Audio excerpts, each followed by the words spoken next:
রীতিমতো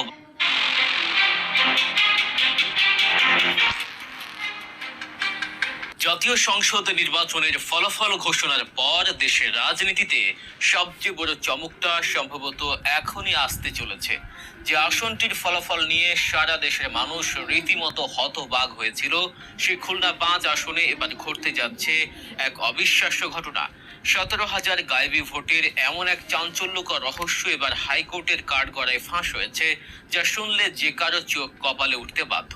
পুরো নির্বাচনের হিসাব নিকাশ এক নিমিষে পাল্টে যাওয়ার এক বিশাল সম্ভাবনা তৈরি হয়েছে। আর এই ঘটনায় এখন রীতিমতো কাঁপাকাঁপি শুরু হয়ে গেছে বিজয়ী প্রার্থীর শিবিরে।